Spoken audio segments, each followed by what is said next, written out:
I recently got a text from my godson's mother that included a photo of my godson sitting on the kitchen floor, surrounded by 3 different kids' Bibles, the kind that are full of illustrations to help tell the stories.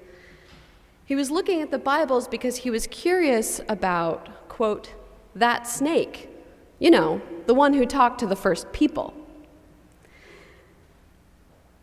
Being a priest makes me a terrible godmother because my first instinct was to offer an unnecessarily complicated and nuanced response about how the creation story tells us about powerful truths about our relationship to our loving Creator, but it isn't a scientific account of human beings or snakes. And I should mention here that my godson is 5, right? So thankfully my second instinct won out, and instead I simply wrote back, "Aw, smiley face, so cute." A boring reply perhaps, but at least I wasn't an extremely wet blanket. And when I pause for another moment of self-awareness, I have to acknowledge that illustrations really are the perfect way to encounter and fall in love with Scripture. I too have come to love reading Scripture through art. When I was little, I had several beloved children's Bibles, and today my favorite Bible is an illustrated Bible. It's called the St. John's Bible, and it is the first completely handwritten, handmade Bible since the invention of the printing press. It's best known for its masterful illustrations, or illuminations, as they're called. And while all of the illuminations in the St. John's Bible are beautifully and thoughtfully crafted, there are a few illuminations that are exceptionally striking. One such illumination is based on today's gospel reading, the raising of Lazarus. Most artistic renderings of this scene show it unfolding from the crowd's perspective, looking toward the tomb, which is how I see it in my own mind. But in the illumination from the St. John's Bible, we, the viewers, are inside the tomb with Lazarus. The abstract image is mostly dark, and in the foreground there is a death-head moth whose wings blend into the pattern on Lazarus's death shroud. From our point of view, Lazarus is completely dark. We see only his silhouette.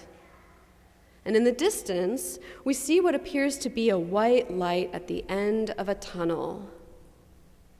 The artistic team describes this scene as being inspired by stories of people who have had near-death experiences.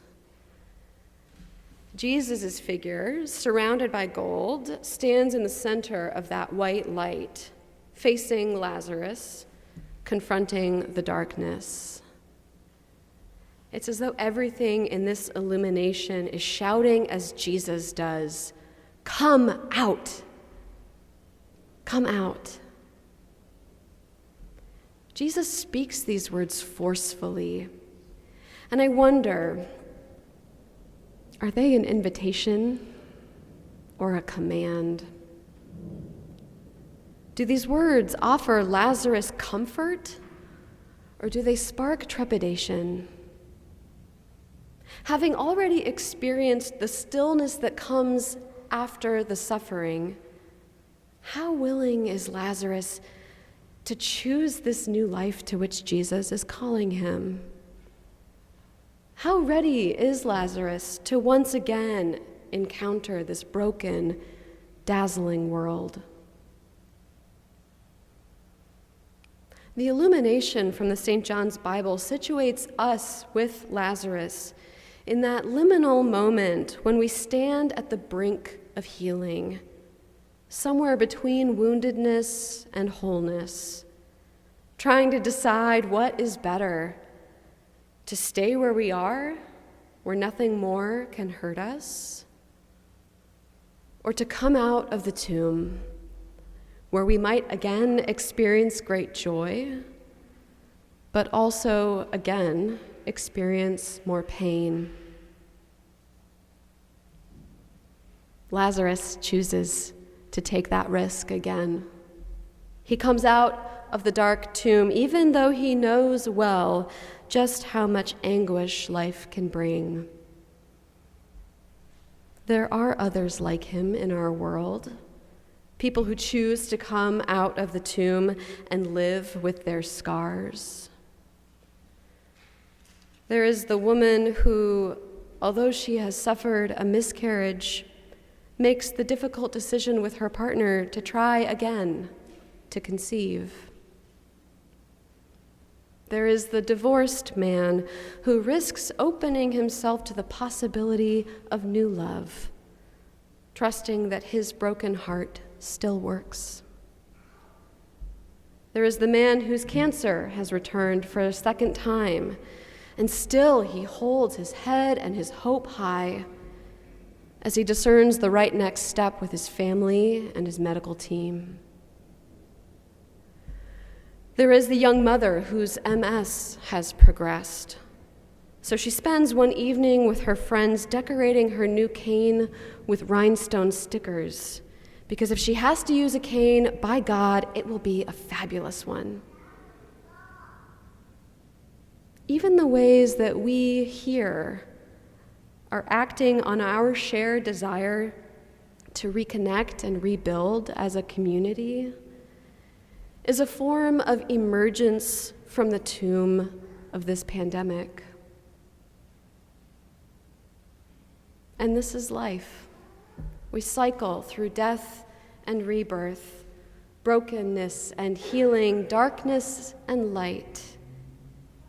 And every time we find ourselves in that place filled with death-head moths and thick, heavy darkness, we know we will again hear Jesus calling, inviting or commanding us to come out. From what tomb is Jesus calling you? What part of you has been buried in the shadows, expecting to remain there in perpetuity?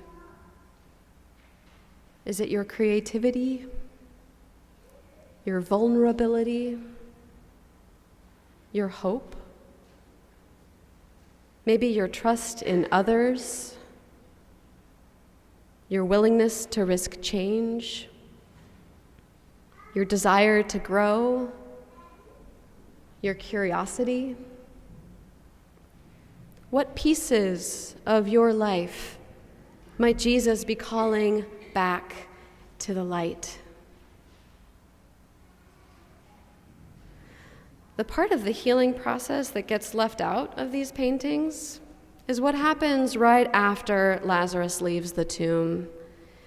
He emerges from death with his hands and feet and face bound in strips of cloth.